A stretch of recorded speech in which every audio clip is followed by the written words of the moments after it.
पे भी हम बात करेंगे। फिर हम ये भी बात करेंगे कि पाकिस्तान के अंदरूनी मामलात और जो कर्जों की सूरत हाल है वो कहाँ तक पहुंची है। इन इश्यूज पर बात करने के लिए आज हमारे साथ शरीक हो रहे हैं, बहुत अच्छे तरीके से आप जानते हैं, हमारे अब रेगुलर बहुत ही जबरदस्त एनालिस्ट मिस्टर साजिद तारड़, जो कि पाकिस्तानी अमेरिकन सिटीजन है और इसके अलावा वो एक वेल नोन एस्टैब्लिश पॉलिटिशियन है, रिपब्लिकन लीडर है और फिलंथ्रोपिस्ट भी हैं और लॉयर भी हैं। साजिद तारड़ साहब, thank you so much for joining my show. Thank you Alia, thank you so much.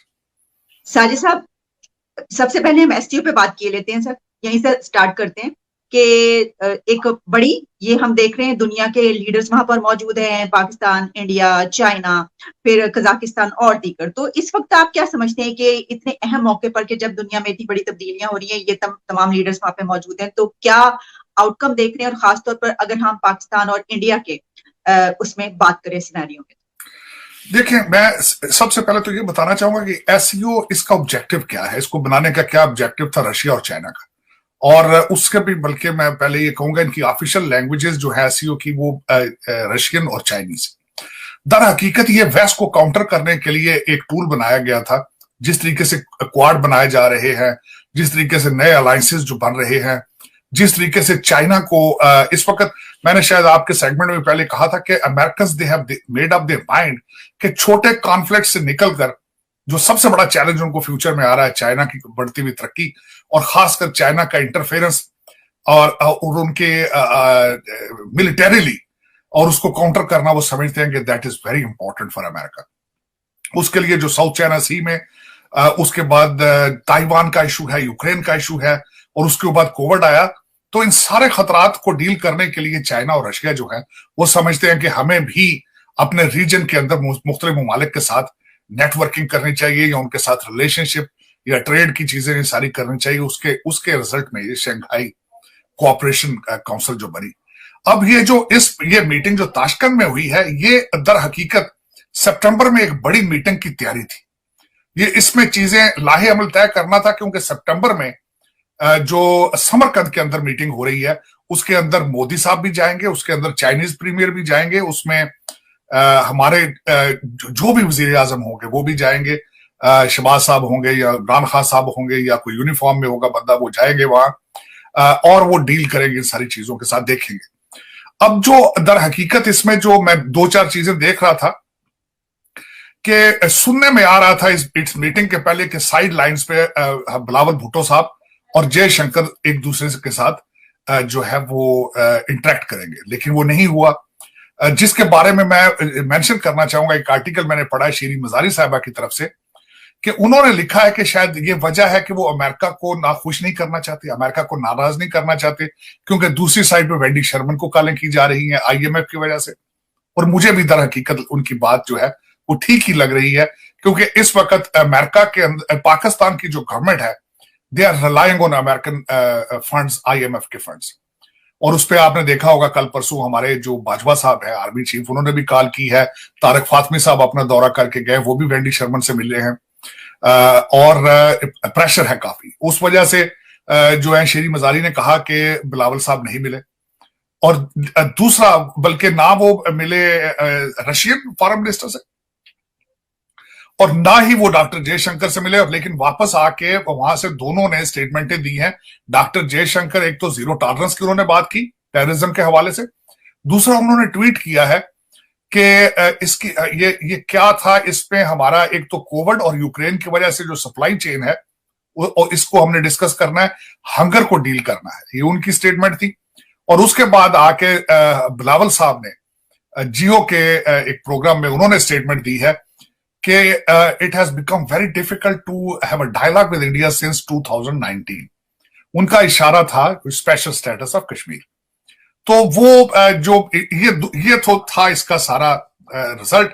लेकिन जो मेरा इसमें से टेक था एसईओ का कि अगर आप फॉरेन मिनिस्टर होंगे, आप वहां जाएंगे और पाकिस्तान के हालात का बिल्कुल ये पता नहीं चल रहा कि सितंबर तक वहां पे हुकूमत किसकी होगी, तो जो रिस्पेक्ट आपके फॉरेन मिनिस्टर को मिलेगी वही मिली है, उसी तरह उन्होंने ट्रीट किया है। जयशंकर वर्सेस बिलावल भुट्टो, दोनों की बॉडी स्टिफ थी, बिल्कुल इंटरेक्ट ही साइडलाइंस पे किया उन्होंने। हाँ, गुजरते हुए कहीं मुलाकात हुई बिलावल भुट्टो साहब की सरगी से, जो रशियन फॉरेन मिनिस्टर हैं। लेकिन इससे ज्यादा आगे बात नहीं हुई। मेरे ख्याल में यह दौरा ठीक नहीं रहा पाकिस्तान के लिए। लेकिन जो पाकिस्तान के इंटरनल गिवन सर्कमस्टांसेस है, मेरे ख्याल में तो दौरा जाना ही, कोई किसी फॉरेन सर्विस के किसी बंदे को भेज देना चाहिए था, बिलावल भुट्टो साहब को, जाके इतना बड़ा अंतराज लेके कौमी खजाने पे मजीद बोझ बढ़ाने की जरूरत नहीं, क्योंकि अनसर्टनिटी इतनी है पाकिस्तान के अंदर कि जिस तरह मैं शुरू से कहता हूं कि घंटों के सिलसिले पे चल रहा है। ब्यूरोक्रेसी डरा दी गई है।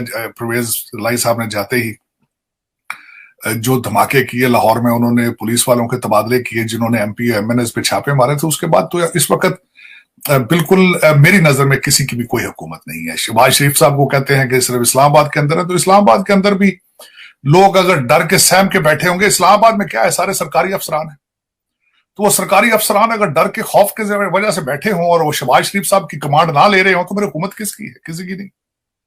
तभी तो चीफ साहब ने कॉल की है वेंडी शर्मन को, और उसको भी इमरान खान साहब ने आगे से स्नब किया है कि क्या हमें अमेरिका के पैसों की जरूरत है।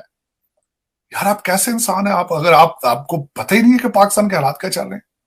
और आर्मी चीफ को क्रिटिसाइज किया कि आर्मी चीफ का कॉल करना बनता नहीं था। तो जब आपका दौर था तो भाई उस वक्त चाइना और सऊदी अरेबिया की मिन्नतें भी तो आर्मी चीफ ही करते थे। आपके कौन सा आप खुद डील करते थे?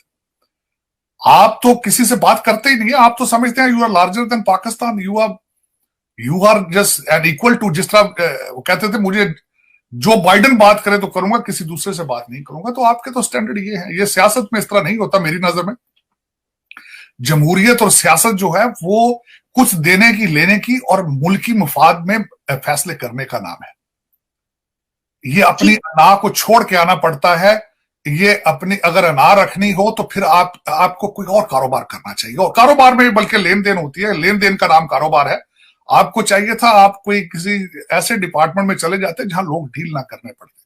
जब आप लोगों से डील करें तो ये तो फिर आपको एडजस्टमेंट तो करनी पड़ती है। लेकिन अनफॉर्चुनेटली हमारे इस वक्त मजहबी पार्टी के जो पेशवा है वो तो कहते हैं मैं किसी से बात ही नहीं करूंगा, मैं तो सिर्फ फरिश्तों से बात करूंगा। वो कहते हैं ना कब्र में सवाल होगा भी, भाई मैं तो उसका जवाब दूंगा। तो सर हमने तो ये भी देखा कि खान साहब को उंगली पकड़ के जो चलाते रहे 4 साल, तो उस वक्त वो चलते रहे उनके पीछे पीछे उंगली पकड़ के। अब वो कह रहे हैं, अब वो नहीं इक़्तिदार में, तो वो कह रहे हैं कि ये हो रहा है। तो मुझे तो ये समझ में नहीं आ रही कि सर अगर न्यूक्लियर पावर होते हुए भी आप दिवालिया होने तक पहुंच सकते हैं, तो अगर नहीं होंगे तो क्या हो जाएगा? इससे बुरा क्या होगा, मुझे ये बताइए। इससे बुरा क्या होना, क्योंकि इस वक्त फोरकास्ट तो 300 रुपए की हो रही है डॉलर की। इसमें फोरकास्ट तो आवाजें तो 300 की आ रही।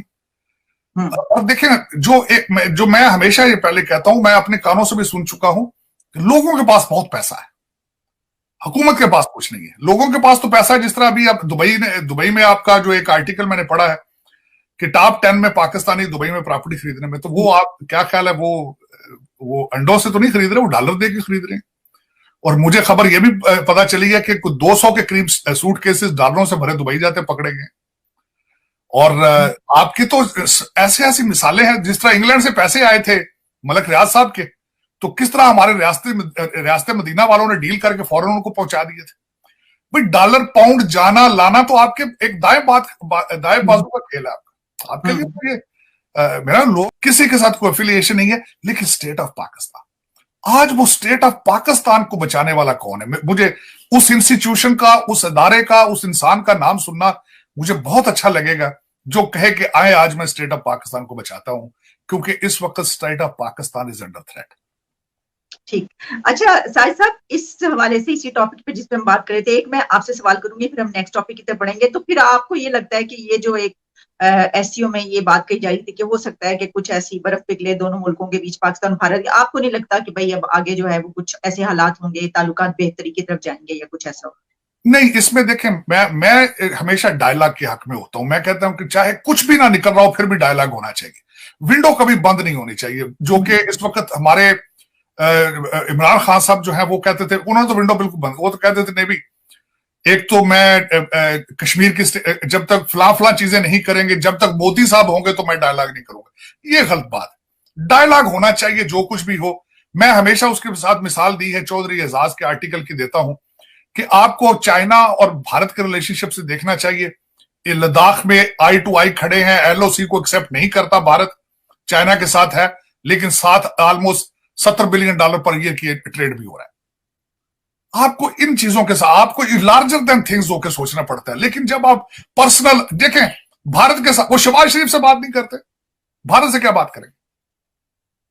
भारत से तो बात करने के लिए आपको फॉरेन पॉलिसी की जरूरत है, आपको डिप्लोमेसी की जरूरत है, आपको एक लीडरशिप की जरूरत है, आपको एक विजन की जरूरत है। लेकिन जब आप इन चीजों से मुबर्रा हो, आप समझते हो नहीं मुझे तो प्लेट में रख सामने लोग भारत मेरी मिन्नतें करे तो तब मैं बात करूंगा। अगर आई विश के वो उनको भी भारत को भी एजेंसियां जाके मिला के ले आए आपके सामने टेबल पे, तो शायद इमरान खान साहब बात कर लें। लेकिन this is not what happens. मैं यही कहता हूं कि 4 साल में इंक्लूडिंग 20 साल जो उन्होंने बात जो कहते हैं मैं सियासत करता रहा हूं सफर में, लेकिन खान साहब ने ये नहीं सीखा कि this is not how the world works. आपने you have to come to the middle ground. बल्कि घर के अंदर आपको बीवी के साथ अपने रिलेशनशिप, अपने बच्चों के साथ, अपने दोस्तों के साथ उनकी खामियां एक्सेप्ट करनी पड़ती है। लेकिन ये किस किस्म का इंसान है जो कहता है कि मैं ना शहबाज शरीफ से बात करूंगा ना उससे बात करूंगा? वो भारत से बात किस तरह करेगा भाई? उसने तो ओपन कह दिया कि मोदी साहब जाएंगे तो मैं बात करूंगा। मोदी साहब उससे जाए ना। लेकिन अगर मोदी साहब भी चलेंगे उनकी आइडियोलॉजी तो नहीं जाएगी ना भाई। आप कैसी बात आप कर रहे हो? 2.5 लाख करोड़ उनके साथ